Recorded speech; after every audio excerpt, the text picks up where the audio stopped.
Hello po, magandang umaga po sa inyo lahat and thank you po sa walang sawang support. Again, if you don't mind, please don't forget to share, like, and subscribe sa ating YouTube channel.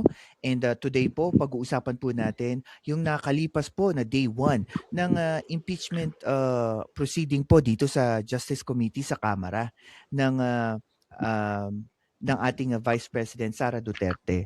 Before we start, don't forget po to scan the QR code for you to also follow us on our different social media account. Today po, para magbigay ng reaksyon at konting linaw sa mga nangyari nitong day 1 na ito, ay kasama po natin si um, former UP Professor Roland Sim Bulan. And bibigyan niya po tayo ng konting opinion niya dito sa mga nangyari. Alright. Okay. Ayan. Saan ba yun? Okay. Prof, okay na po? Ayan. Yeah. Okay. Okay. Ayan. Ayusin lang po natin itong studio to be sure. Okay. Ay, ayun pala. Okay na pala.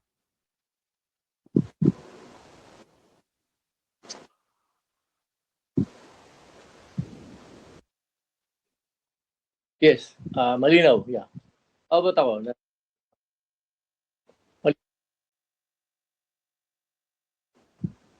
Paano ba yan?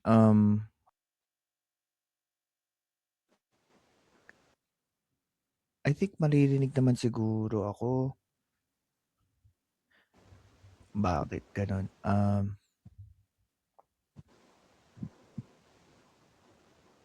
Share something else. Entire screen. Ayos.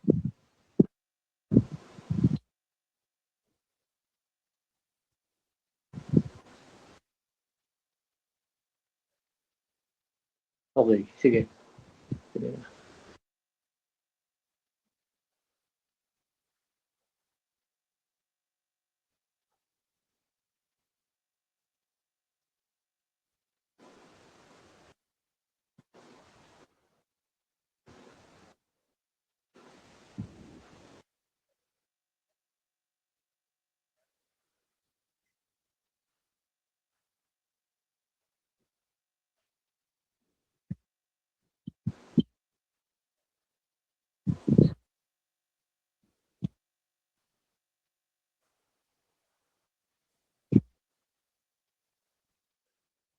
Well, actually, hindi pa naman trial proper dito. Hindi pa naman trial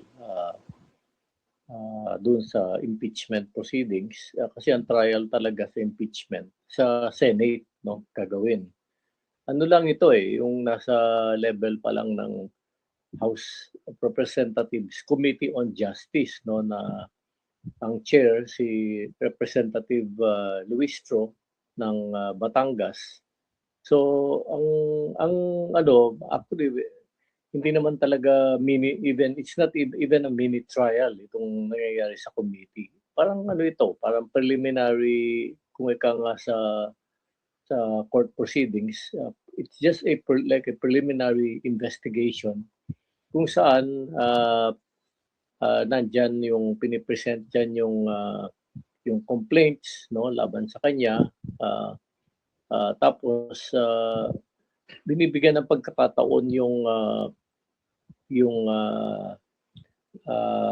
accused no na i-present yung kanyang defense no evidence ng kanyang defense no muna ngayon yung committee based on what has been presented by the complainants and the defense, magde-decide yung members ng House Committee on Justice kung merong basis for filing the uh, in, uh, uh, impeachment complaint, no? Para kasi kung ma-approve ito ng House Committee on Justice, ipipresent nila sa plenary session ng House of Representatives at magboboto yung House of Representatives, and all they need is one-third, no? One-third of the total members of the House of Representatives to proceed with the trial. Kasi pag na-reach yung one-third sa plenary, ano ito, no? Ipo-forward ito sa Senate, no? At doon magaganap yung talagang impeachment trial, no, sa ano, with the 24 senators as judges, no, in this impeachment trial.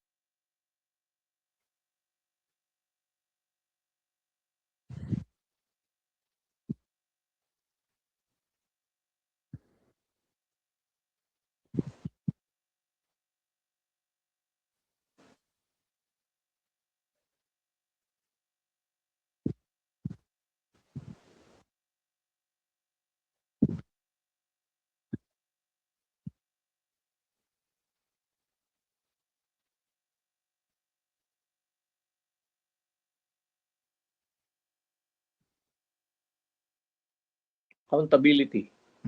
Accountability and of course justice. Kasi kaya merong impeachment process dito sa Pilipinas at ganun din sa Amerika para yung highest officials, kung sila ay mag-commit ng violations ng Constitution, no, at ito ay identified kung ano yung violations ng Constitution, pwede silang i-ano, no, i-trial at through this process that is provided for by the Constitution, no, of the Philippines and even the United States, no. Kasi normally yung highest officials natin, hindi pwede kasing, lalo na yung president, vice president, hindi pwede silang kasuhan sa regular court, no. Bawa isang criminal court, no, or even sa ombudsman, no, na isang anti-graft court. Hindi sila pwedeng kasuhan doon kasi otherwise maapekto yung kanilang regular duties, no, bilang president or vice president. Ang binibigay na kapangyarihan ng Constitution for purposes of accountability sa highest officials, yung impeachment process kung saan pwede silang as a result of this impeachment process, if they're found guilty, they can be removed from public office at they will not be able to run for public office for life, no. Ganun ang penalty dito kung if they are found guilty, no. Kumbaga, So Prof, matatanggal yung parang opportunity to run again is the main parang layunin nito kung ma-impeach siya.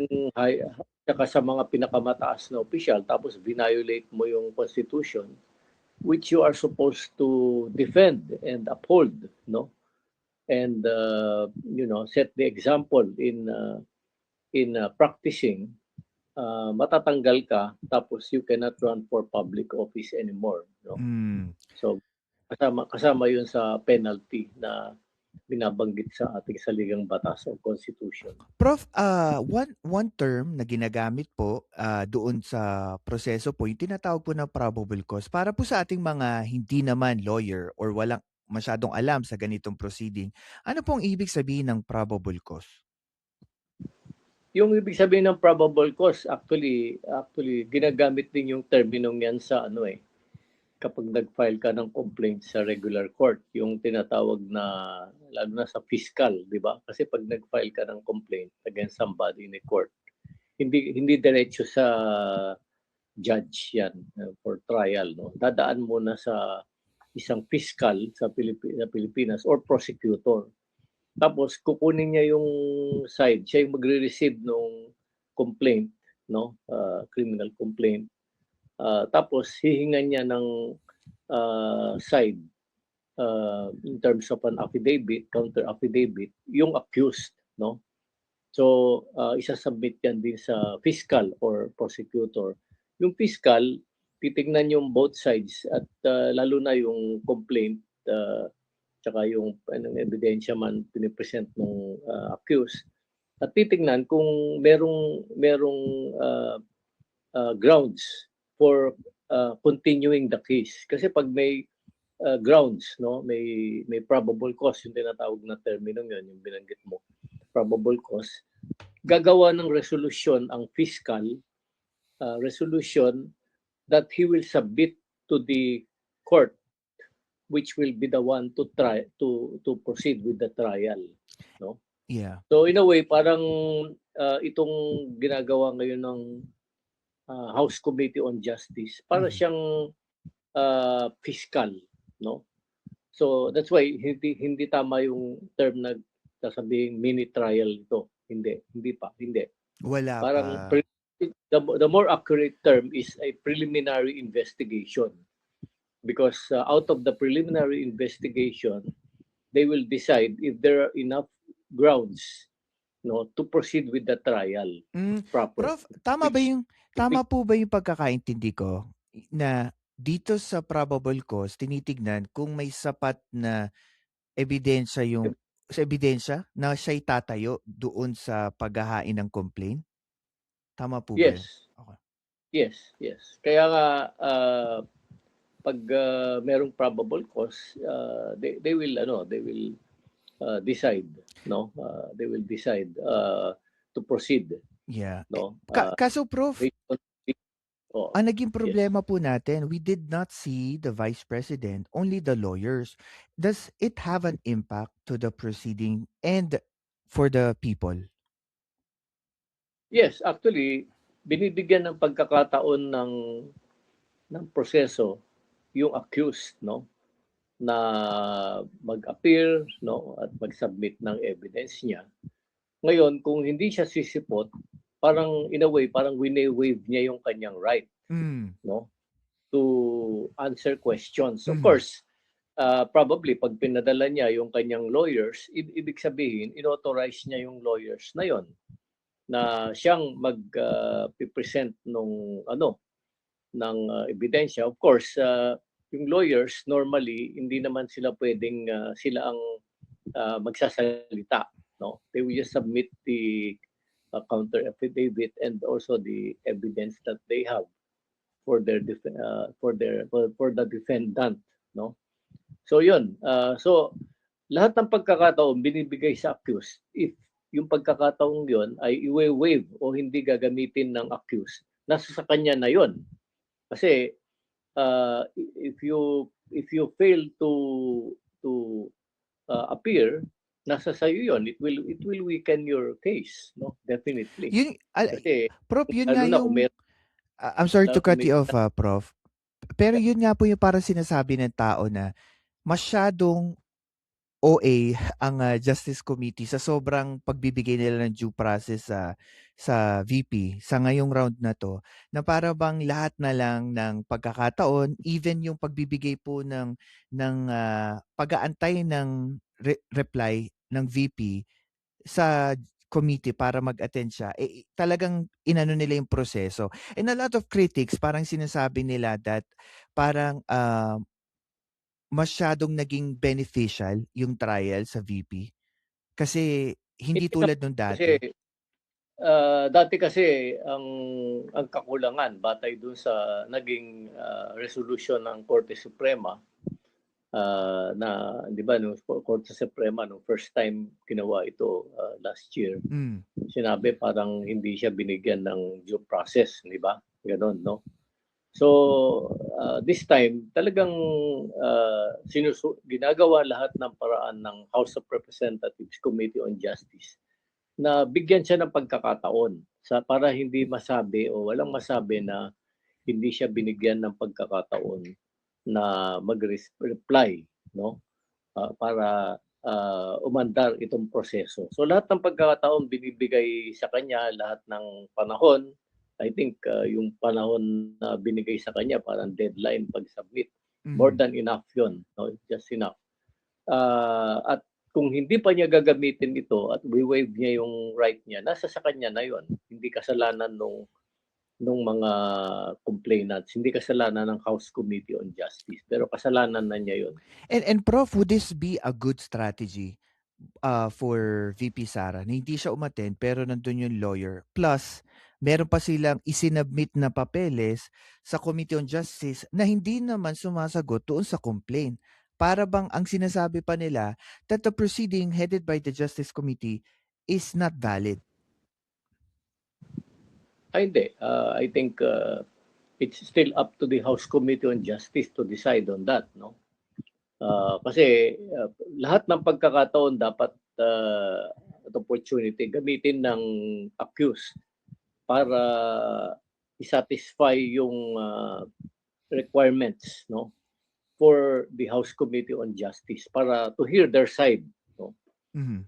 Kung hindi niya gagawin yan, parang it's like merong akusado sa isang regular court, no, yung tapos pinapa-appear siya, no, ng fiscal o ng prosecutor, pinapa-appear siya para i-present yung side niya, yung kanyang affidavit, at kung may tanong man yung affidavit, tapos hindi mag-a-appear yung accused.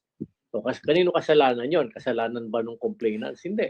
Kasalanan nung ano yon, ng accused, kasi hindi niya inavail yung kanyang opportunity para mag-respond and to be asked questions for clarity about his or her uh, affidavit, written affidavit, so which is done under oath. And also tulad po nung sinabi niyo kanina, the role of the attorneys na sila po yung nagrepresent kay VP Sara. I think my other question about it is, does it help na naandun yung attorney nila and they give this ridiculous reply sa Committee on Yes, Justice? yes, because the authorities are supposed to be authorized by the accused, di ba? Kaya hindi siya sisipot, yun ang papapuntahin niya, no? So inauthorize niyang mag-ano yan, mag-represent sa kanya. At Mhm. kung meron mang, pero iba rin kasi kung yung mismong accused ang mag-a-appear para kung merong clarificatory questions yung mga nasa House Committee on Justice, the accused can directly respond to them. And Mm. maybe yung accused lang ang pwedeng mag-respond kung bakit niya ginawa ito, bakit ganito yung ginawa niya, no?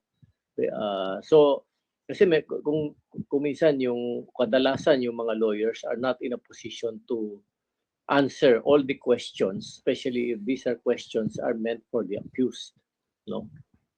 Yeah, and Prof, meron din ako naalala, when I was watching this, I think, gabi po dito noon sa Amerika, I tried to watch it, talaga napakahaba, 3 hours? 2 hours or three Yeah, hours? Prof, yeah. meron dong isang ano, motion na inopen up si Representative Rufus Rodriguez. It's about having an order para magpakita itong mga lawyers sa susunod at parang ino-orderan sila. And then I think there was like a back and forth with Representative Shell no, na parang sinasabi hindi dapat kasi para lumalagay sinasagot lang natin at parang nilalagay daw nila sa posisyon yung kampo ni VP Sara sa posisyon ng mga nasa komite ng justice. Do you think that this motion of Representative Rufus Rodriguez warrant dito sa nangyari at dito sa naisubmit ng kampo ni VP Sara? Definitely hindi. Kasi yung lawyers talaga, they are not ano they are not members of the Committee on Justice, no. Mhm. The lawyers have their role, no, which is to represent the accused and only the accused. They're not in a position to represent or even take over the role of the members of the House Committee on Justice, no? So abogado sila, no? They are hired, di ba?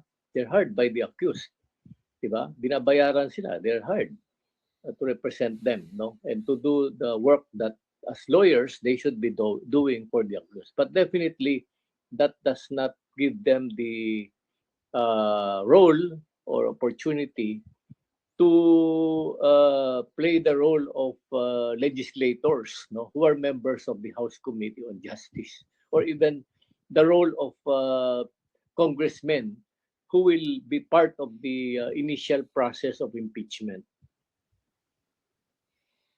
Ano naman po yung masasabi ninyo that some of the supporters naman po ng kampo ni VP Sara na sinasabi nila hindi daw po balanse ang pagtingin ng mga komite, ah, Committee of Justice dito sa, proceeding kay VP Sara versus kay President Bongbong Marcos. Well, the supporters of the Vice President perhaps will always have complaints or will always find something wrong with the proceedings, no? Ganyan talaga. Mabuti nga binibigyan ng lahat ng pagkakataon and opportunities to defend herself eh. Hmm. Uh, Something that lalo na ng panahon ng tatay ni Vice President when he was president, he did not give this opportunity to defend themselves yung mga yung mga pinatay, no? 'Di ba yung mga inaccused noon tapos inano na nila ng extrajudicial killings, no?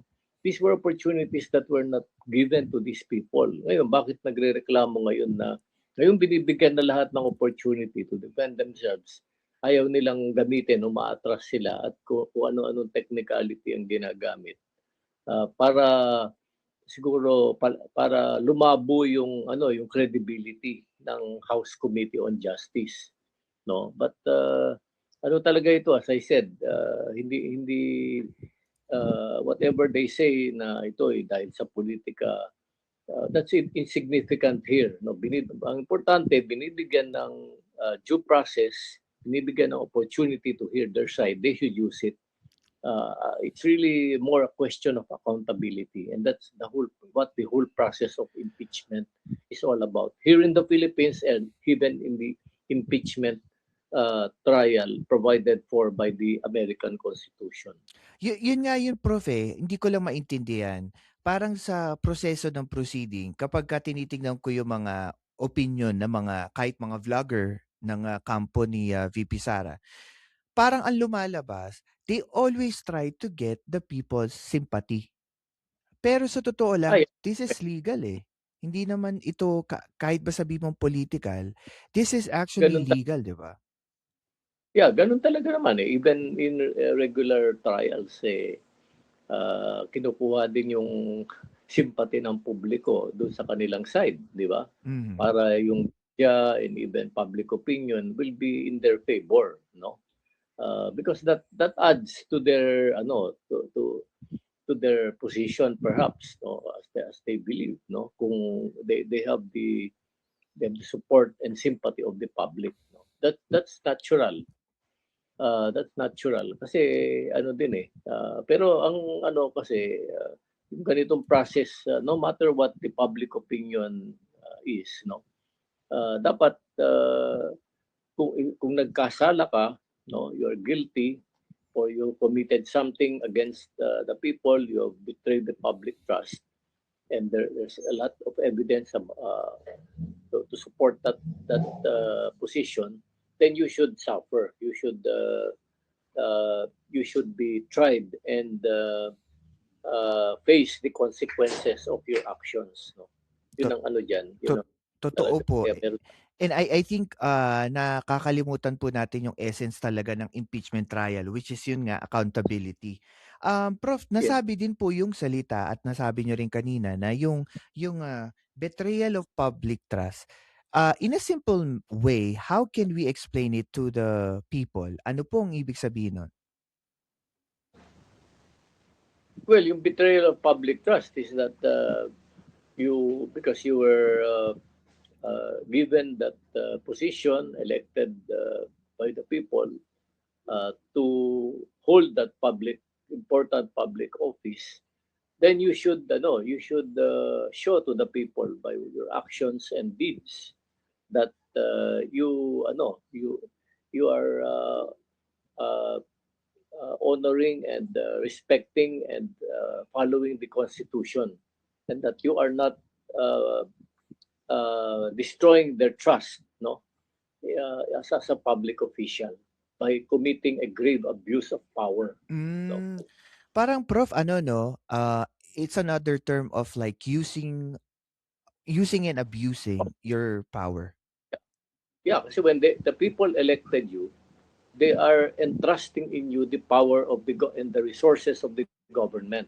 di ba? Mhm. Because the power and resources of the government that they are giving you, investing in you through your position, gagamitin mo dapat yan para sa kanilang interest, no? Di ba? And no other thing. Now, Mhm. if you betray that, no, you use that power for something else, like you engage in corrupt activities or you lie, no? Yun, kung minsan kasama yan eh, yung you make give false statements by lying, then you betray the public trust, no? Hmm. And also, isa din po na i-open up dito sa proceeding yung parang, about the conscience of the Vice President of these issues sa complaints about her. Sa tingin niyo po ba, is conscience ng Vice President can be used as part of the decision of the committee para dito sa Hindi, kasi proceeding? wala ka namang control sa conscience ng isang tao eh. You know, whoever that person who is being accused, wala ka namang control sa kanya. Sa kanya yon. Kung siya ay nagkasala, ano man yung conscience niya, then that person should suffer, should face the consequences, including criminal prosecution. Parang kung titignan po natin Prof 'no, parang hirap ano, ang hirap patunayan yung conscience na yun, in the part of VP Sara Eh, unless siya magsabi, 'di ba? yeah, ang napapatunayan diyan yung mismong ebidensya na Hmm, magpapatunay. Ginawa niya kasi halimbawa nag-ano ng mga fake dis disbursements ng funds, no, na doon sa kanyang posisyon when she was vice president or when she was also cabinet member. Tapos lalo na kung nag-falsify pa ng mga documents or yan, ano yan, that's hard evidence that may be used, no? And I think that may probably be used as evidence. Kasi nung mga hearings noon, lumitaw yan eh. Many of the things that appeared during the hearings last year, I think will surface again because nandyan yan. They're documented evidence that mhm. you cannot deny. Tapos lalo na banks, meron pang bank records, no? Yan. And, another question po 'no, sa pag-handle po ng mga witness and documents and evidences, ano nakikita niyo pong malaking risk sa ganitong proceedings? Especially we're talking about the impeachment of, Vice President. Yeah. Well, itong document, siyempre, they will be presented. Tapos, yung magpe-present naman nito will be subjected to questions, no? To what they call cross-examination. Hindi naman basta i-present lang na ganyan tapos wala nang tatanong. Siyempre, tatanong din yung nag-ano nun, source no nung documents na yon, saan galing, ganon. Uh, so, cross-examine talaga ito.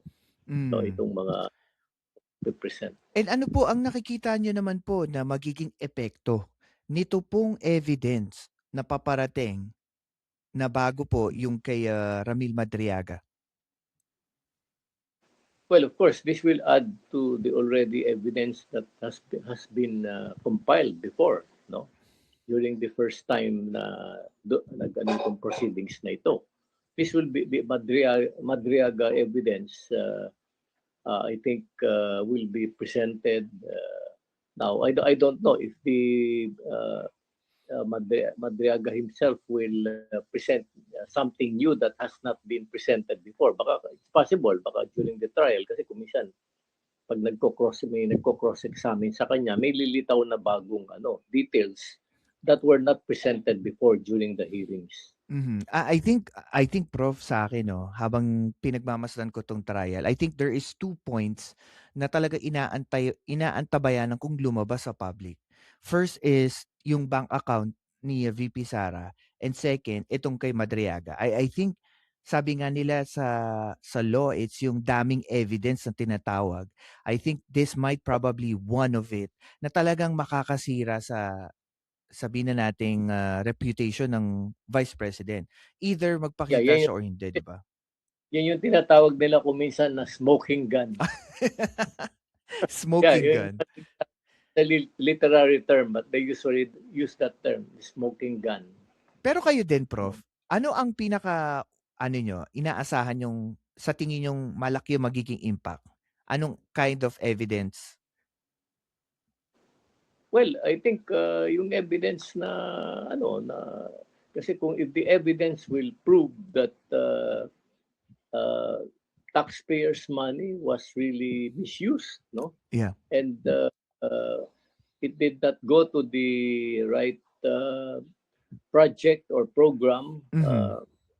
mandated by law, no, lalo na dun sa mga positions held by the vice president, then that will be hard evidence enough, no, that will be enough to prosecute her, no, and kasi kung ngayon pilo mo vice president pa lang siya, siyempre mas konti yung pera niyang minamanage, no.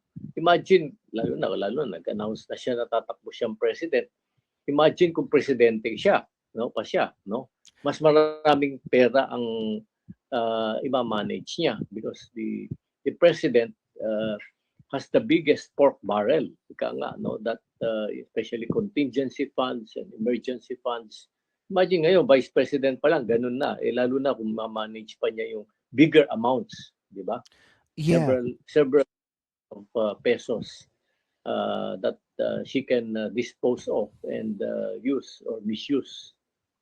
Actually, meron po ako papa-react sa inyo. Ano lang 'yan, bago lang po na-pick up ng ano, eh, I think, Inquirer. Pero before that, kasi nasa last part na tayo ng ating recording. Sa mga nakikinig po 'no, this is recorded. So you can put your comments on this video and then we will try to answer it after this video has been, uploaded po sa ating YouTube channel. So maraming maraming salamat po Prof, sa last part ng ating podcast today. Meron pong lumabas na article na sinabi po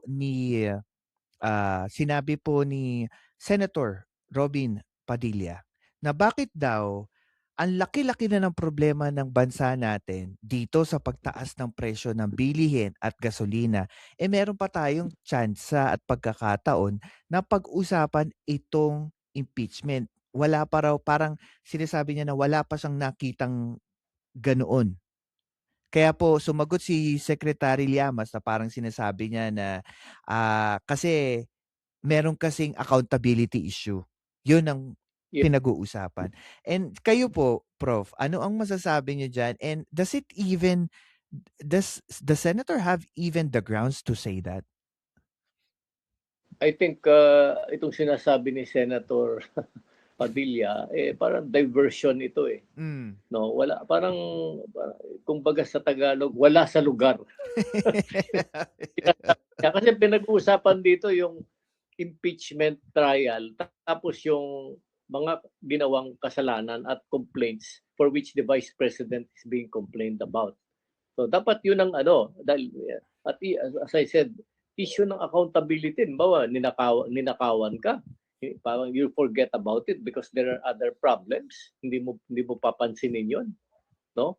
Eh taxpayers money ito, hard-earned money itong uh, pinag-uusapan natin. So there may be other issues or problems facing the country, but let's not distract ourselves from them, from these problems. The problems will be there, are still there, but we will still confront these other problems as we are trying to confront them already now. Pero let's na, yun nga, wala sa lugar talaga. Ito sinasabi ni Senator Padilla. Sabi pa ni Senator Padilla ano, puro "God help us." Ah, Sabi po ni Senator or, Padilla, "God or help God us." or God help him. God help him. Alam niyo po pagka siya nagsalita talaga kung hindi makulay hindi ko maintindihan. Yeah, yeah. Mas Yung ano talaga, very rich ang Tagalog eh. Sa mga ano eh, ito na, hmm. wala sa lugar. And, I think sa mga nakikinig po 'no, again, maraming salamat po sa inyong walang sawang support. I think dito sa, pag-uusap natin, ano ba 'yun? Ayan. Ayan, dito po sa pinag-usapan natin, ang dami natin napag-usapan kay Prof, yung mga terms na ginagamit at saka yung ano ba yung, posisyon ng mga attorney, pati yung probable na magiging effect nito dito sa taong bayan. Kasi this is also in public, eh. I think, Yeah. masasabi Salamat din sa opo. opportunity. Yeah. Opo, Prof. Always, always. I am, always, honored para makakwentuhan kayo. And ako masasabi ko dito habang nagpapatuloy ang impeachment, malinaw na hindi lang ito usapang legal. Isa itong pagsubok sa liderato, integridad at tiwala ng taong bayan. Ang tunay na hatol, maaring manggaling hindi lang sa Senado kung hindi sa publiko. Kaya ang masasabi ko lang diyan, matututunan natin maging mapagmatyag palalo sa ating mga government official. And together with Prof, we will try to explain further at bibigyan natin ng reaction, especially sa mga taong hindi naman nanonood ng politics. 'Di ba? Dito na lang kayo sa channel natin para makakwentuhan natin si Prof. Ayan. Prof, Sige. maraming salamat po at Yeah. kita-kits tayo Salamat din. later sa live. Thank you po. Okay.